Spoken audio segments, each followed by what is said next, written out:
네, 시청자 여러분 안녕하십니까. 지난 2022년 6월 제8회 전국 동시지방선거를 통해 새로 출범한 오영훈 도정이 출범 2주년을 맞았습니다. 임기 반환점을 맞은 오영훈 도지사를 모시고 지난 2년간의 소회와 이 후반기의 역점 추진 과제 그리고 주요 지역 이슈에 대한 견해를 들어보도록 하겠습니다. 오영훈 지사 나오셨습니다. 안녕하십니까? 네, 안녕하십니까? 네. 벌써 임기 반환점이라고 합니다. 네. 지난 2년 참 빨리 지난 것 같은데 그렇습니다. 2년을 돌아보시면 어떨까요? 네, 2년 동안에 많은 일들이 있었습니다. 우선은 다행스러운 점은 제주의 미래 비전을 재설계해내고 그리고 누구도 걸어가 보지 않았던 새로운 길, 새로운 신산업을 육성하는 초석을 놓았다는 측면에서 매우 의미 있는 2년이라고 생각합니다. 네. 다만 앞으로 2년 동안에 그 비전과 초석을 토대로 어떻게 가시적인 성과를 도민들에게 보여드리고 네. 그리고 실제 20, 30대 청년 유출이 없는 그리고 산업구조가 재편돼서 좋은 일자리가 있는 제주로 탈바꿈할 것인지 네. 그 성패가 앞으로 2년에 달려있다고 생각합니다. 네. 1만여 공직자가 지혜를 모으고 또 도민들과 소통하면서 반드시 좋은 일자리가 있는 제주 그리고 지속가능한 제주가 될 수 있도록 최선의 노력을 다할 생각입니다. 네. 비전을 제시하고 초석을 넣은 2년이었다면 네. 그래도 그 2년의 기간 동안 지사께서 보시기에 그래도 가장 의미가 있거나 또 성과라고 볼 수 있는 건 어떤 게 있을까요? 가장 중요한 건 저는 에너지 대전환 정책의 설계이고요. 그리고 2035 탄소 중립 정책을 대내외에 과시한 것 여기 핵심에는 그린수소 글로벌 허브를 구축할 수 있는 토대를 만든 겁니다. 대한민국 최초로 3메가와트 그린수소 실증 사업을 성공시켜내고 네. 거기서 만들어진 수소를 가지고 예. 그린수소 버스를 상용화 시켰다는 것 대단히 큰 의미가 있습니다. 예. 그리고 출력저해가 발생하고 있는 상황에서 재생에너지 비율이 19.2%인 상황에서 그린수소를 만들어낼 수 있다는 것은 앞으로 더 재생에너지 발전 비율을 높일 수 있다는 얘기가 되는 네. 것이고 또 그린수소를 생산할 수 있는 힘을 가졌다는 것은 기저전원을 화력발전소에서 그린수소로 바꿀 수 있는 힘을 가졌다는 걸 이야기합니다. 즉 2035년에 탄소 배출이 전혀 없는 탄소 중립을 시키는 에너지 자립성으로 갈 수 있는 도약을 만들었다. 이게 가장 큰 저는 성과라고 보여지고요. 예. 두 번째는 기회발전 특구의 지정입니다. 우리가 제조업 비중이 4% 이내에 묶여 있어서 좋은 네. 일자리가 없었던 게 가장 큰 단점이었는데 네. 구 탐라대 부지인 하원 테크노 캠퍼스에 기회발전 특구가 지정이 되고 예. 거기에 앵커 기업으로 하나시스템이 우주센터를 만들고 있습니다. 네. 그리고 우주 스타트업 기업인 베리지 에어로스페이스가 거기에 공장과 사무실을 투자할 계획을 갖고 있습니다. 네. 이것은 제주도가 민간 우주 산업의 거점으로 양성될 수 있는 매우 의미 있는 출발을 했다는 것이고 국가가 인정하는 산단으로 전환될 수 있는 여건까지 갖춘 것이죠. 네. 저는 좋은 일자리를 만들 수 있는 획기적인 전환점이 되고 있다고 생각합니다. 저는 개인적으로 네. 물론 에너지 대전환이 있고 네. 또 기회발전 특구가 있고 또 하나는 네. 지사의 개인적으로는 뭐 사법적인 부담을 좀 던 것도 성과니까. 뭐 출범할 개인적으로? 때는 제가 네. 출범할 당시에는 저는 기소가 있을 수 없다라고 생각했는데 네. 기소를 당했던 거고 네.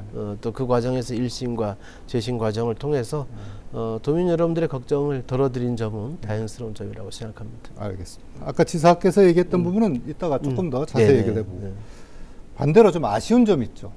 최근에 에이펙도 좀 아쉬운 부분이 있고 에이펙보다 더 아쉬운 거는 네. 인구 유입이 전 세대에 걸쳐서 많았는데 네, 20대만 유출이 많았었습니다. 네. 그동안은. 그런데 네. 원래 처음 나타나는 게 1월 달에 나타난 신호가 30대도 유출이 시작되었다는 게 가장 아쉬운 네. 저한테는 그 뼈아픈 지점이었습니다. 20, 30대 청년이 더 제주도를 좋은 일자리가 없다는 이유로 네. 떠난다는 것. 또 수도권에서 좋은 일자리를 찾아서 왔던 청년들도 제주의 물가 상황이나 또 주택 상황 이런 부분들이 여건이 안 좋기 때문에 떠나는 문제가 발생했다는 것이죠. 그렇죠. 그래서 이 문제를 어떻게 해결할 것이냐는 과제가 저한테 더 큰 짐으로 다가온 것이고 예. 그렇기 때문에 새로운 산업을 육성하는 것, 또 기업하기 좋은 제주를 만드는 게 얼마나 중요한지를 다시 한번 확인하게 됐습니다. 그래서 기업의 투자를 유치하고 촉진시키고 그걸 통해서 고용을 창출하고 맞아요. 그리고 그걸 통해서 도 재정에는 세입 여건을 확충시켜주는 그렇죠. 이런 선순환의 구조가 얼마나 중요한 것인지 맞습니다. 이거를 다시 한번 느낀 시간이었고요. 네.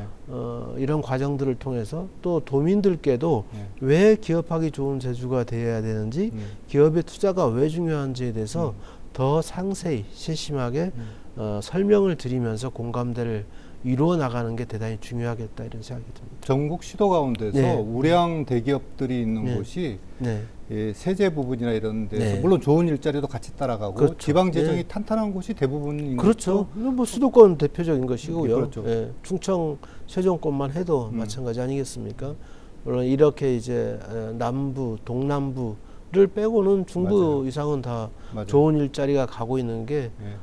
젊은 청년들이 일할 수 있는 일자리가 많이 생기고 있고 대기업 중심으로 또 그렇게 경제 산업 구조가 편성이 돼 있기 때문에 그렇습니다. 그래서 저는 우리나라의 대기업도 제주에 와서 경제 활동을 할 수 있도록 해줘야 된다. 예. 우리가 한동안은 외자 유치에 목맸던 적이 있지 않습니까? 맞아요. 예, 예. 저는 왜 외자 유치에 목을 매야 됩니까? 우리의 대기업도 유치의 대상이 돼야 되는 거죠. 그렇죠. 그래야 우리 젊은이들이 우리의 다음 세대 청소년들이 커서 성장해서 우리의 대기업에 가서 종사할 수도 있어야죠.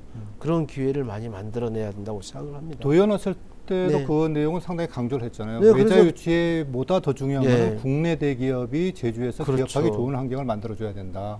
왜냐하면 외국 기업은 대한민국의 헌법을 이해하기 어렵거든요. 네. 대한민국의 법률 시스템을 이해하기 어렵다.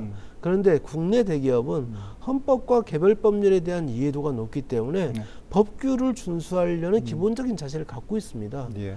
그런데 외국 기업은 그런 부분에 대해서 이해하기가 어려운 측면이 있죠. 그러면 행정하고 계속 마찰이 생길 수도 있는 거고 그렇죠. 의견 차이가 났을 때 투자가 더 지연되거나 늦어지거나 철회되거나 이런 경우가 있는 것이고 오히려 국내 기업이 네. 그런 부분에 대해서는 세제와 관련된 이해도 각종 규제, 환경 규제와 관련된 이해도 이런 부분들이 더 높아질 수밖에 없기 때문에 예. 행정과 더 빠른 시간 내에 일처리를 할 수 있는 여건이 만들어질 수 있다. 그게 기업한테는 기업하기 좋은 여건을 만들어줘야 기업이 매출을 낼 거 아닙니까? 소득을 올려주고 그 소득에 따라서 세금을 낼 수 있는 이것은 저희도의 지방재정 여건을 대단히 건강하게 해줍니다. 지금 도민 개인이 내는 세금과 법인이 내는 세금은 비교할 수 없을 정도로 그렇죠. 차이가 있는 거거든요. 네. 예를 들면 제주도에 가장 큰 세금을 내는 기업은 네오폴이라는 기업입니다. 그렇죠. 네. 200억 가까이 세금을 내지 않습니까? 이런 기업들을 어떻게 더 유치할 것인지, 네. 어떻게 또 우리의 제주에 있는 기업 중에 그런 우량 기업으로 어떻게 키워나갈 것인지 이런 게 중요하죠. 제주 반도체라는 회사가 팹립스 업체인데 공장도 제주에 없는데 설계 제조회사라는 이유로 제주에 와서 수출 1위를 달리고 있지 않습니까? 저희도 그렇죠. 전체 예. 수출의 50% 이상을 이 제주 반도체가 하고 있죠. 해주고 있는 거죠. 네. 이 회사에 우리 제주대학교 출신 청년들이 취업을 해서 예. 거기서 생활을 하고 있다는 거죠. 네. 이게 더 일반적인 모습으로 가야 됩니다. 그래서 기업하기 좋은 제주가 돼야 된다. 그런 기업의 편의에 대해서도 선순환 구조를 이해하면서 지원해야 한다. 이런 점을 강조하고 싶습니다. 지사의 그 고민과 그리고 열정을 이해할 수가 있는 그런 말씀이신데 그래도 이거는 조금 우리 도민들이 네. 근데 이제 APEC이 안 됐잖아요. 그리고 아쉬운 또 하나는 제목이죠. 예. 대통령께서 직접 주재하시는 민생 토론회 또 제주도에서는 아직까지 열리고 있지 않고 저희가 이전인가요? 그 재외동포재단을 제주도에 유치하자 그래도 못했어요. 그래서 제주도가 좀 홀대받는 게 아니냐라는 우려도 있고 또 역으로 또 우리 도민사회가 좀 자성해야 되는 거 아니냐라는 얘기도 있고 한데 지사께도 이 부분은 좀 언급을 하실 필요가 있을 것 같은데. 대통령의 통치와 관련된 부분에 대해서 제가 뭐 말씀을 드리기는 어렵고요.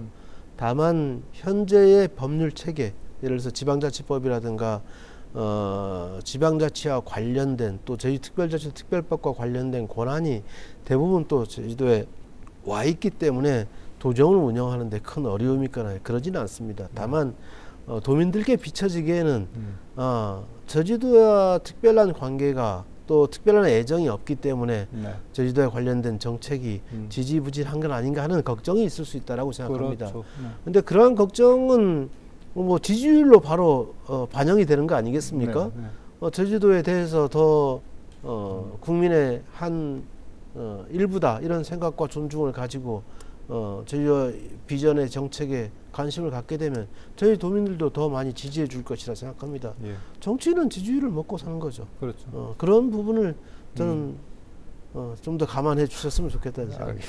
네. 아까 말씀하셨던 게 우주산업 얘기를 네네. 좀 더 구체적으로 하죠. 하원 테크노 캠퍼스, 네. 뭐 도민들 다 아시겠지만 여기 이전에 탐라대학교였던 네. 곳인데 그동안 활용이 안 됐었어요. 네. 저도 뭐 서귀포 시민이지만 여기 보면 지날 때마다 참 안타까웠었는데 그래도 우리 지사께서 여기에 상당히 역점적으로 여기를 지정했고 네, 또 네. 대기업도 유치했고 또 정부에서는 여기를 기획발전특구로 네. 지정을 했어요. 네, 네. 그러면 앞으로 여기가 좀 어떻게 될 것인지 간단히 말씀드리면 우선 미래 신산업의 거점이 돼야 되는 것이고 우선은 지금 우주 산업들이 그 둥지를 틀게 될 겁니다.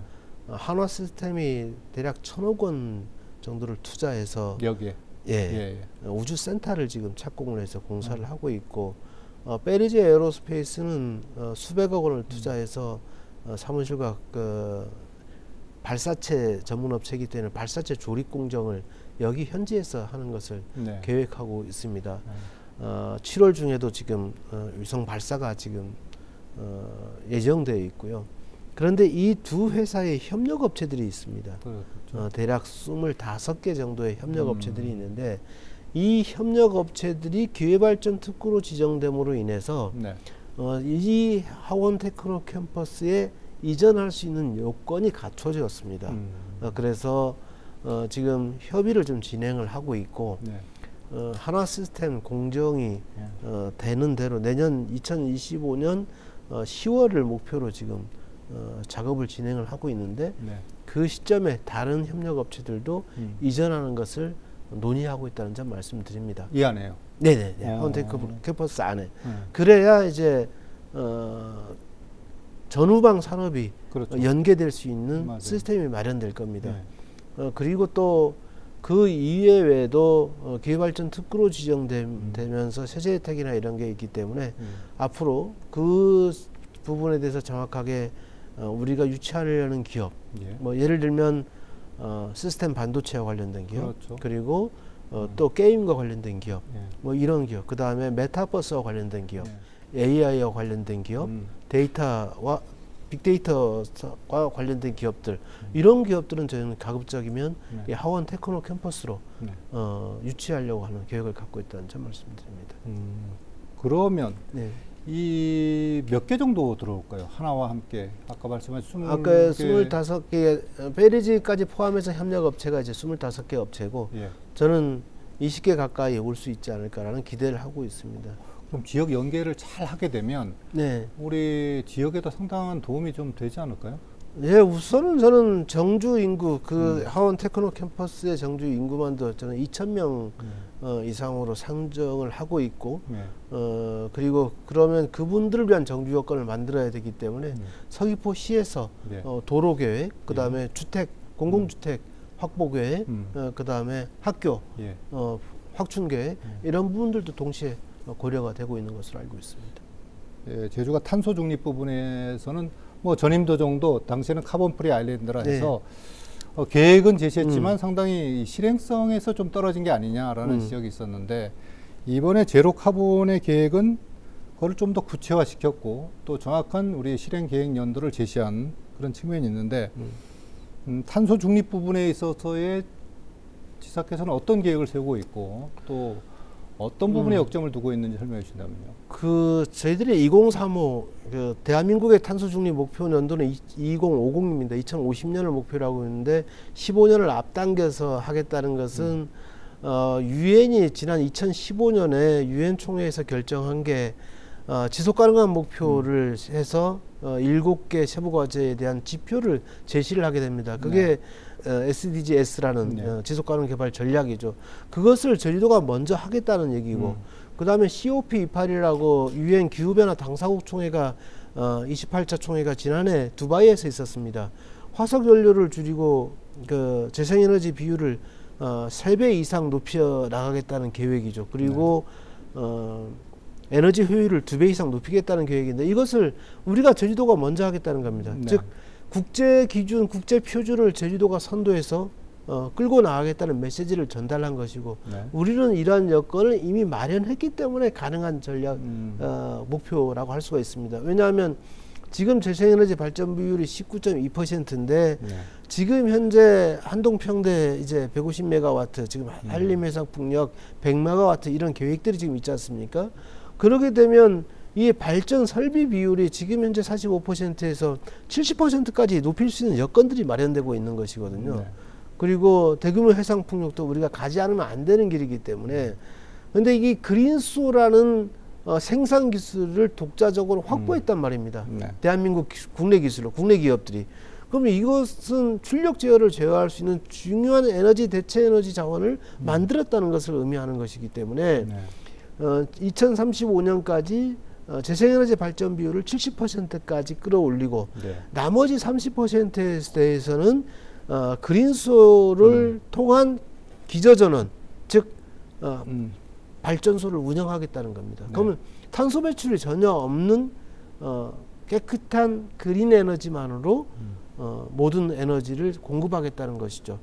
그렇게 되면 이동, 모빌리티 차량에 대해서도 앞으로는 전기차와 그린 수소차로 전부 다 바꿔야 되겠다는 거죠. 그러면 장기적으로는 이 전기차와 수소차 이외의 차에 대해서는 차량 등록이 어렵게 되는, 물론 내연기관차는 그렇죠. 내연기관차가 퇴출돼야 되는데 그건 이제 법적인 뒷받침이 있어야 됩니다. 강제 조항이기 때문에 앞으로 국민적 논의가 더 있어야 될 상황이긴 합니다만은 그런 비전을 갖고 있다는 것이고, 그리고 국토교통부가 지난해 발표했던 화북 2지구 이 공동주택 개발 사업의 이름을 그린 에너지 시티 조성 사업이라고 만들었거든요. 제주도가 그린소를 에너지 원으로 하는 주택단지를 만들겠다, 운영하는 도시를 만들겠다고 제안했는데 그 제안을 국토교통부가 받아들인 겁니다. 즉 그러면 우리의 살림살이 주택도 에너지원이 수소로 바뀐다는 거죠.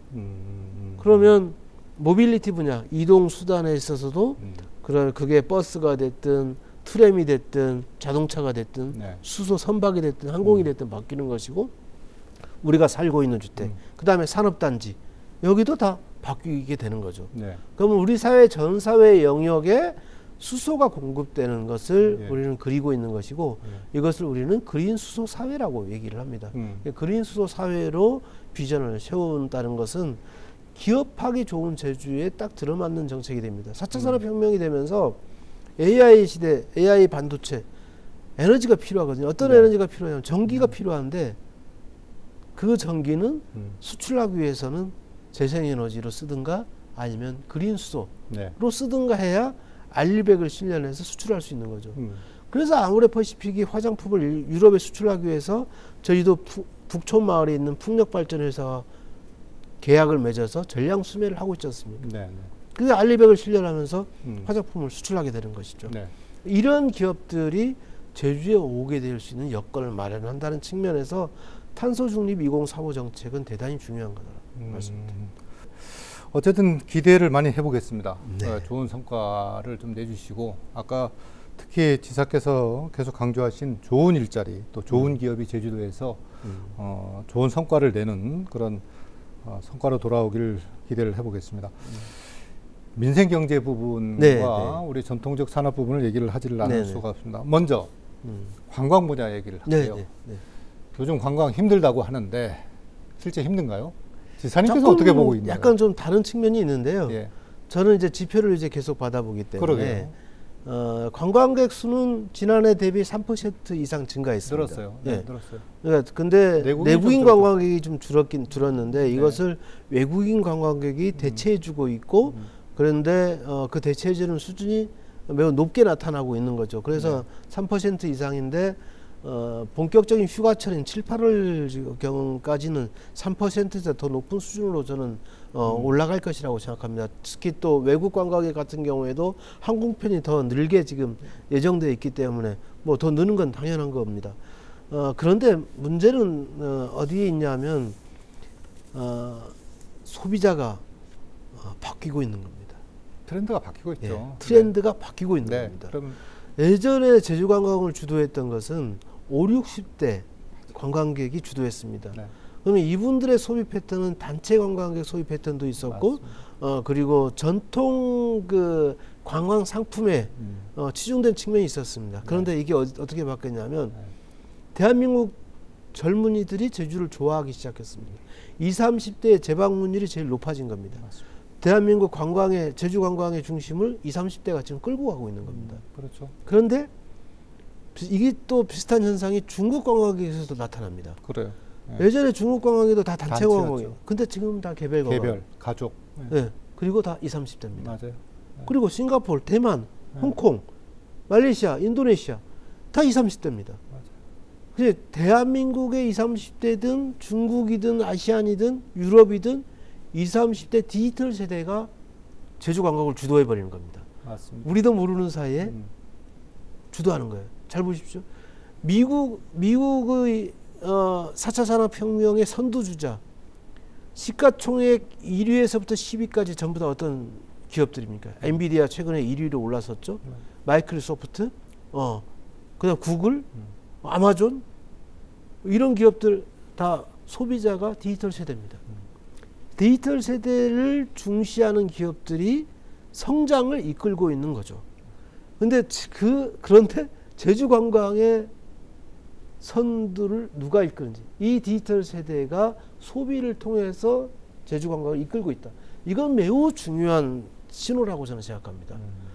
자, 예를 들어서 이 디지털 세대가 움직이고 있는데 지난번에 동문 재래시장에 제로페이 를 쓸 수 있는 시스템을 저희 제주도정에서 바꿔줬습니다. 네. 3월과 5월과의 매출액 차이 16배 차이가 나버렸습니다. 그렇죠.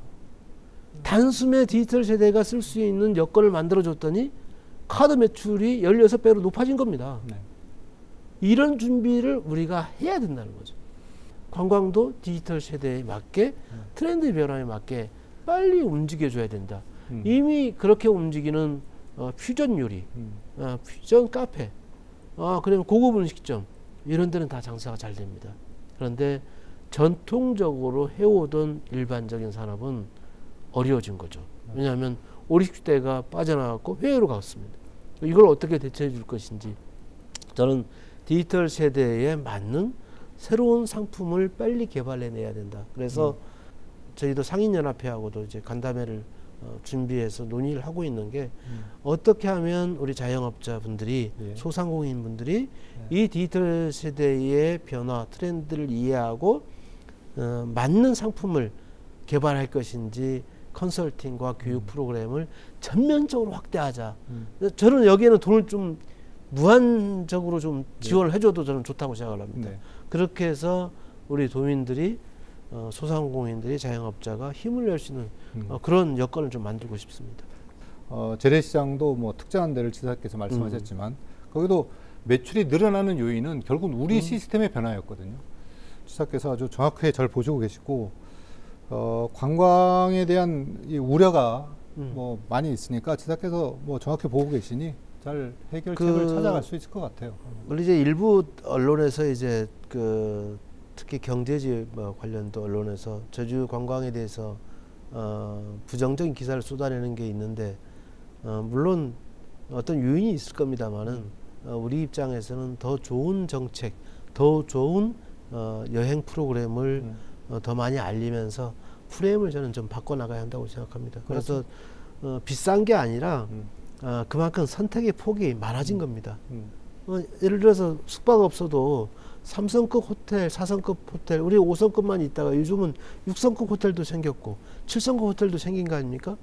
선택의 폭이 다양해진 거죠. 이런 측면을 강조해야 된다라고 생각하고, 그리고 제주만이 갖고 있는 독특한 문화와 이 고유한 이런 부분들을 어떻게 더 잘 전달할 것인지에 대한 고민도 좀 더 세심하게 해나갈 생각입니다.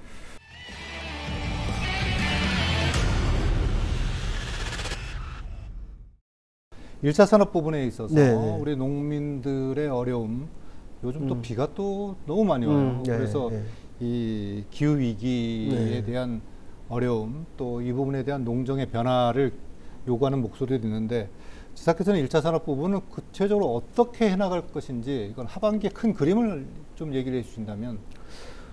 1차 산업에 종사하시는 분들이 그 어려움은 충분히 이해를 하고 인지하고 있다는 말씀을 드립니다.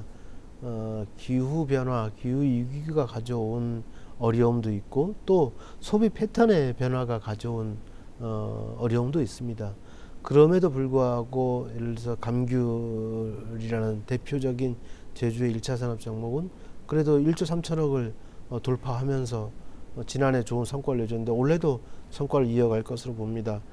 월동채소 같은 경우에도 지금 당근을 포함해서 수급관리연합회가 조직되면서 수급 조절에 따라서 좋은 가격을 받았던 사례가 있습니다. 네. 근데 이 사례가 최근에 출범한 수급관리연합회의 조절을 실제 올해 처음 이제 하게 되는데, 이게 어떤 성과가 나올지 데이터 분석이 필요합니다. 네. 그렇게 되면 생산자 단체 중심으로 지금 수급 조절을 하고 있는 건데, 그러면 농정이 상당히 부담을 덜게 되고, 그리고 농가 수치 가격이 높아지는 이런 결과가 나오지 않을까 기대는 하고 있습니다만은, 수급관리연합회의 안정적 운영, 이게 가장 큰 관심사고, 수급을 조절하고. 그렇죠. 네. 그래서 지금 수급관리센터가 만들어졌고, 그 다음에 데이터 센터가 만들어져서 이걸 종합적으로 분석하면서 진행을 하고 있습니다. 이 부분에서 성과가 나길 기대하고요. 또 하나는 예전에는 우리가 생산만 하면, 원래 이제 농민들은 생산만 하면 나머지는 알아서 해야 되는 게 맞긴 합니다만은, 최근 도정에서는 제가 지난주에도 CJ 프레시웨이하고 그 업무 협약을 맺고, 저희도 상품의 유통, 그리고 가공, 그리고 여러 가지 푸드테크와 연결되는 이런 부분에서 협력을 하기로 했습니다만, 기업과 연계하지 않으면 부가가치를 높이기가 쉽지 않습니다. 그렇죠. 단순 농산물을 판매해서는 원물을 판매해서 부가가치를 높일 수 없기 때문에, 이런 대규모 유통업체 또 생산업체들과의 협력을 좀 더 다각적으로 강화해 나가고 있습니다. 그런 부분들이 우리가 도전해보지 않았던 영역이고 가보지 않았던 길이긴 하지만, 푸드테크로 가는 것은 그런 시대적인 흐름이라고 보기 때문에 그것을 제주도에서 가장 잘할 수 있지 않을까라고 생각을 합니다. 그래서 그게 이제 혁신산업 이 부분과 연결이 좀 될 수 있도록 푸드테크를 집중적으로 육성해 나갈 계획을 갖고 있습니다. 하나만 더 할게요. 건설업이 상당히 어렵다고 합니다. 이거는 비단 제주도만의 상황은 아니에요. 지금 보면. 근데 제주도가 특히 건설업은 이 관급에 의존하는 게 뭐 제주도는 현실이고, 또 민간부 부분에 건설 경기가 이전에 비해서 그렇게 활발하지 않은 것 같고, 또 은행의 어떤 금융 문제도 있고 있는데, 그래도 지사께서 이 부분에 대한 관심을 좀 가져야 되지 않을까요? 그래서 이제 최근에 상반기에 이제 노력을 했던 게 신속 집행률을 높이는 것, 우리 재정 선집행을 빨리 해라 하는 거였는데, 다행히 이제 17개 광역시도 중에서는 1위를 상반기는 했습니다. 신속 집행을 빨리 잘 해서. 그렇지만 여전히 이제 건설업체가 느끼는 부담감은 크기 때문에 하도급 비율을 지금 현재 60% 있는데 그걸 70%까지 높이도록 권고를 계속 하고 있습니다. 이 부분이 좀 진행된다면 성과가 좀 있지 않을까 싶고, 또 이번 1차 추경을 4,555억을 하면서도 건설경기 부양에 처음으로 지원 사업을 좀 펼치고 있습니다. 7월부터 이제 본격적으로 집행이 되는데 네. 도움이 좀 됐으면 하는 게 있고요. 그리고 현재 건설 현장이 이제 가장 대규모 건설 현장이 도두의 하수정말 처리장이죠. 그래서 내년 2025년 말까지 방류관 설치 사업을 좀 완공하는 것으로 목표를 조금 조정하고 있습니다. 네. 그러면 예산이 좀 더 조기 더 투입돼야 되는데 최근에 경제부총리를 만나서 그 문제에 대해서 협의를 했고 국가 차원에서도 기재부 차원에서 좀 더 고민을 해주지 않을까 싶습니다. 네. 또 국회와의 협조를 좀 잘 얻어서 현재 진행되고 있는 국책 사업들, 건설 사업이 조기에 완공될 수 있도록 좀 더 속도를 낼 생각이라는 점 말씀드리고요. 뭐 제2공항과 관련돼서는 고시가 이루어지고 그거는 뭐 시간이 많이 걸릴 거긴 합니다만은 네. 앞으로 건설 수요가 있을 수 있다라는 점은 건설업체로서는 좀 기대를 할 수 있는 거고, 네. 그 다음에 신공항 건설 사업, 그 다음에 제주 외항 건설 사업, 이런 부분들이 좀 더 속도를 낼 수 있도록 더 노력하겠다는 말씀드립니다. 알겠습니다. 이 다음부터는 행정체제 개편하고 이공항 부분을 네네. 우리 지사께 여쭤보지 않을 수가 없는데, 자, 행정체제 개편부터 얘기를 하죠. 행정체제 개편 사항은 지금 어쨌든 관건은 주민투표 아니겠습니까? 네, 그렇죠. 네. 예. 자, 행정체제 개편 어떻게 지금 진행되고 있고, 지사께서 어느 정도의 시점을 뭐 기자회견을 통해서 11월 정도를 말씀하셨던 것 같은데, 11월에는 주민투표가 이루어졌으면 지금 어느 정도 준비가 되고 있을까요? 주민투표라는 것은 이제 행안부가 하도록 되고 해양부가 저희도 요구하도록 되어 있습니다. 그 권한이 도지사가 하겠다고 해서는 하는 건 아니고, 그리고 그 예산도 중앙정부 예산으로 맞습니다. 국비로 이제 전액해야 되는 거기 때문에 네. 우리는 어떻게 주민투표를 하겠다. 주민투표 아닙니다. 그러면 행정구역은 3개로 나누고, 그건 이제 결정을 했으니까 권고사항을 제가 받아들였기 때문에 그러면 사무는 어떻게 배분하겠다. 광역사무와 기초사무가 있을 텐데 그러면 예전처럼 완전히 지방자치법에서 규정한 대로 기초사무와 광역사무를 나눌 거냐. 근데 그렇게 하려고 했더니 우리가 이미 광역화해서 한 게 너무 많이 있는 겁니다. 음식물 처리장, 환경 기초시설에 대해서 광역화 사업을 해버린 거예요. 그러면 이걸 원래 기초사무로 줘야 되는데 그렇게 줘버리면 그 해당 지자체만 갖게 돼서 나머지 지자체는 못 이렇게 발생할 수 있기 때문에 당장은 줄 수 없다. 그러면 로드맵을 마련해야 될 겁니다. 최소한 10년 동안은 현 광역체제를 유지하되 장기적으로는 세계 기초자치단체로 환경기초시설이 가도록 준비를 해나간다. 그런 과정에서 예산 배분을 어떻게 한다. 이제 이런 게 이제 정리가 돼야죠. 이런 사무 배분을 그다음에 뭐 대중교통 서비스는 광역으로 하는 게 나을지 아니면 기초로 하는 게 나을지, 저희들은 아무래도 광역으로 하는 게 나을 수 있습니다. 그래서 이런 몇 가지 부분에 대해서는 광역사무로 하고 나머지는 기초사무로 한다. 뭐 이런 구분을 지금 하고 있는 건 막바지 정비 중에 있기 때문에 7월 중에 그것을 마무리해서 행정안전부 장관에게 주민투표를 요구할 생각입니다. 7월 중에? 7월 중에 요구를 하면 대략 2달 정도 그 준비 기간, 판단할 수 있는 부처 협의도 해야 되고 또 도하고 협의도 해야 되고 이런 협의를 하는 시간이 대략 2달 정도 걸릴 걸로 봅니다. 그러면 8, 9월 정도. 그리고 그게 결정이 되면 저지도하고 실제 주민투표를 준비하는 시간이 있어야 되는 거예요. 선관위하고도 같이. 선관위가 또 이 문제에 대해서 대응을 해야 되기 때문에 그러한 협의와 준비 절차 이걸 감안하게 되면 한 11월 정도는 마치는 게 맞지 않겠나 생각을 하고 있는 거고요. 행안부는 지금 뭐 이것을 아주 긍정적으로 본다거나 이러지는 않습니다. 그렇죠. 그렇지만 정부라는 것은 다양한 기구가 있는 거기 때문에 근데 다행히 국무조정실, 국무총리실 산의 국무조정실에서는 주민투표가 바람직하고 그런 과정을 통해서 정책 결정을 하는 게 맞다. 이렇게 판단하고 있습니다. 국무조정실. 그 다음에 대통령 직속기구인 지방시대위원회에서는 그 분권위원회에서 제가 최근에 그 분권위원장님도 만났습니다만은 분권위원회 차원에서 이 제주의 행정체제 개편, 기초자치단체 새로운 도입에 대해서 의제로 채택하기로 해서 논의를 하기로 했습니다. 공권위원회에서. 예, 그럼 긍정적인 방향으로 하겠다는 거죠. 예. 예. 그런 필요성을 지방시대위원회도 논의하겠다는 겁니다. 그러면 지방시대위원회나 국무조정실이나 이런 분위기를 만들어가고 예. 그리고 국회의 입장은 대다수가 예. 지사와 같은 예, 당이시고. 이제 그 저희 입장을 존중하고 또 동의해주는 또 입장이기 때문에 예. 행안부가 그것을 거부하기는 저는 어렵지 않을까 생각을 합니다. 더 중요한 건 제주도민들의 의지 그리고 공감대가 가장 중요하죠. 그렇죠. 여론. 네. 지금 그 질문을 드리려고 했는데 아까 정부의 시각은 지금 어떨 것 같아요? 정부는 이걸 긍정적으로 그렇다고 부정적으로 보지 않는 어쨌든 도민의 여론 그리고 국회 또 관련된 뭐 부처라든지 위원회의 시각들이 어떤지를 보고 판단할 거다. 그렇죠. 그렇죠. 그러면 우리 도민들의 시각이 엇갈리고 있는 부분도 있고 또 도의의 시각도 중요하지 않습니까?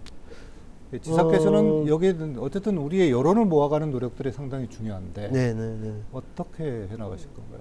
우선은 그 도의회의 입장도 대단히 중요합니다. 그래서 도의회와 이 문제에 대해서는 어쨌든 그 정책조정협의회든가 상설협의체를 운영해 나가면서 논의할 필요가 있다고 좀 생각이 되어지고요. 행자부 장관이 주민투표 요구를 했을 때 또 도의회하고 상의하는 이런 시간이 있어야 한다고 보고요. 도민들께는 저희들이 지금 열심히 홍보를 하고 있습니다만은 이게 행안부에 주민투표를 요구하게 되는 시점부터 본격적으로 읍면별로 더 토론을 많이 할 수 있도록 설명회나 이런 것들을 많이 할 수 있도록 하고 그리고 본격적인 또 투표 국면에 가게 되면 선거운동 이제 투표 선거운동이 이제 본격적으로 일어나게 될 겁니다. 그런 과정에서 다양한 논쟁이 이루어지게 되고 다양한 의견 수렴들이 이루어지게 되고 결국에는 이제 투표를 통해서 결정되게 되는 것이니까 결과적으로는 합의점을 투표라는 결과를 통해서 만들어내야 되는 게 아닌가 생각합니다. 그러면 그 얘기를 한번 해보죠. 특별자치도로 갈 때 행정계층의 단순화를 통해서 행정의 직접적 소율성이라 그다음에 주민들한테 줄 수 있는 대민 편의 그리고 당시 기초이해가 있음으로써 나타날 수 있는 여러 가지 불합리했던 문제점 또 시군이 운영됨으로써 도가 시군이 가졌던 행정적 불균형을 특별자치도가 되면서 해소될 수 있을 것이라고 기대를 해서 특별자치도를 왔잖아요. 그러면 이제 특별자치도에서 다시 기초로 부활시키는 뚜렷한 이유 중에 지사께서 가장 강조하시는 이래야 우리는 이게 필요하다라고 한다면 그 잘못된 생각 중에 하나가 예를 들어서 18년 전에 전 제주도 특별자치도가 아니었던 제주도 4개 시군 이것으로 돌아가는 것이 아니라는 거죠. 그렇죠. 우리는 그 이후 2006년도 이후에 새로운 제주도가 된 거죠. 그 전과는 다른 제주도예요. 인구도 55만에서 70만으로 성장했고 제주도 예산도 7조 2천억이나 되고 예산으로 성장을 했고 이제는 대한민국의 미래를 선도하는 지역으로 비상하겠다는 위치까지 올라온 겁니다. 그리고 이미 4,700여 건의 권한양을 저희 도지사가 받아왔고 다른 특별자치도죠. 이미 다르다. 이미 다른 거고 다른 데와 다르다. 다른 특별자치도 내에서 새로운 기초자치단체의 도입이죠. 새로운 기초자치 도입이다. 그렇잖아요. 예를 들어 4,700여 건의 권한양을 받아오지 않은 제주도 2006년 6월 이게 7월 1일 이전의 제주도라면 그 얘기가 맞을 수 있는데 2006년 7월 1일 이전의 제주도는 없고 새로운 제주도 4,700건의 중앙정부에 갖고 있는 권한을 가져온 제주도 인구는 70만으로 불어나고 그리고 예산은 7조 2천억이 넘는 이 제주도로 달라진 거죠. 여기서 새로운 기초자치단체의 도입이 필요하다는 겁니다. 그래서 기초사무와 광역사무가 조화롭게 운영되면서 경쟁과 협력이 자연스럽게 일어나는 시장 원리가 도입이 되고 민주주의 원리가 도입이 되고 그래야 사회 발전의 동력이 만들어진다라고 저는 판단하고 있는 거고 도민들께서도 그렇게 판단하고 있다고 생각합니다. 공정 경쟁을 통해서 제주도의 공동의 발전을 도모할 수 있다. 네, 저는 그렇게 알겠습니다. 2공항 기본 계획이 네. 곧 고시된다고 네. 하는데 이거 맞는 얘기인가요? 네, 그럴 것 같습니다. 왜냐하면 언제쯤으로 해서 기재부하고 이제 국토교통부의 총사업비 협의가 마무리됐기 때문에 네. 이제는 뭐 그 회의 절차만 지금 남아 있는 거여서 네. 7월 중순 전후에서 이제 결정될 것으로 보입니다. 고시가 이루어졌다는 것은 정부 정책이 확정됐다는 것을 의미하고요. 네. 확정된 다음에 이제 들어가는 절차가 환경영향 평가 절차입니다. 네. 환경영향 평가 절차를 통과해야 보상이 이루어지게 되고 그 이후에 인허가 절차가 이루어지게 됩니다. 네. 그러면 환경영향 평가는 어떻게 하느냐면 최소한 공항이 들어서는 것을 대비했을 때 환경에 미치는 영향이 어떠할 것인지를 네. 다각적으로 검토를 해야 되기 때문에 그렇죠. 그러면 계절적인 사계절을 다 봐야 되는 겁니다. 그러게요. 그러면 네. 최소한 1년 1년. 이상의 용역 기간이 필요하게 필요합니다. 됩니다. 네. 그러면 그 용역 기간이 끝나게 되면 제주도의 네. 국토교통부가 그 용역 보고서를 제시하면서 네. 환경영향 평가를 해달라고 요청한 거죠. 왜 맞습니다. 권한이 이제 제주도지사로 저희들은 왔기 넘어오는 때문에. 거죠. 네. 그러면 저희들은 기후환경국을 중심으로 해서 이 문제에 대해서 평가의 내용을 들여다보게 되는 겁니다. 네. 네, 그러면 이제 실제 검증 절차라고 이제 볼 수도 있겠죠. 네. 그러면 그동안 시민사회 단체가 제기했던 문제라든지 이런 네. 도민사회에서 제기됐던 문제에 대해서 의혹이 해소될 수 있도록 네. 확인해야 되겠죠. 그런 과정에서 조정이 안 되게 되면 갈등조정협의회를 둘 수도 있는 것이고요. 네. 그 상황이 가봐야 알겠지만 그런 과정들을 정리해내면 네. 환경영향평가 동의 여부는 도의에서 도의회가 결정해야 네. 되기 때문에 해소가 됐다 이렇게 판단되면 도의회로 보내서 도의회 동의 절차를 밟게 되는 거죠. 그래야 본격적으로 사업이 시작되는 겁니다. 한 2년 정도 걸리죠. 네, 그러니까요. 이게 네. 정상적인 행정 절차가 진행되는데도 한 2년 정도 네, 걸릴 것 네, 같은데. 네, 네. 네. 알겠습니다. 참 많은 얘기를 했습니다. 거의 뭐 우리 지사께서 생각하시는 이 미래 먹거리 부분에 대한 지사의 의지도 읽을 수가 있었고요. 또 상대적으로 좀 다른 부분이 지사의 관심에서 좀 멀어진 게 아니냐 했는데 1차 산업 부분이라든지 관광 부분에 대해서는 지사가 트렌드의 변화라든지 이런 걸 어떻게 잡고 앞으로 해나갈 것인가에 대한 아주 자세한 설명이 있었고요. 끝으로 이제 반환점을 맞은 오영훈 지사께서 우리 도민들에게 마지막으로 당부의 말씀 해주시는 걸로 끝내도록 하죠. 네. 네. 네, 존경하는 제주도민 여러분, 제주도는 에너지 대전환, 디지털 대전환을 통해서 변방의 섬 제주가 아니라 대한민국의 미래를 선도하는 제주로 도약하기 위한 비상을 준비하고 있습니다. 2035 탄소 중립 정책 그리고 민간 우주 산업의 거점으로의 도약 그리고 글로벌 그린수소 허브 구축 이런 미래의 신산업과 함께 그리고 제주도민들의 현재의 삶을 더욱더 혁신적으로 나아지게 할 수 있는 다양한 정책들로 새롭게 여러분 곁으로 다가서고자 합니다. 그 과정에서 도민 여러분들과의 소통을 강화하고 또 저희 도정의 정책이 도민들로부터 공감대를 얻을 수 있도록 더욱더 치밀하게 정책을 설계하고 집행하는 데 최선을 다하고자 합니다. 늘 건강하시기 바랍니다. 감사합니다. 네, 오늘 수고하셨습니다. 네, 고맙습니다.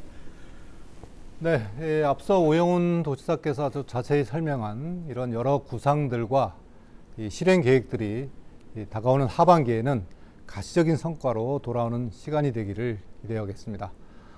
저희 프로그램은 이 본방송 외에도 홈페이지 그리고 VOD를 비롯한 각종 동영상 서비스를 통해서도 다시 보실 수 있습니다. 오늘 순서 모두 마치겠습니다. 고맙습니다.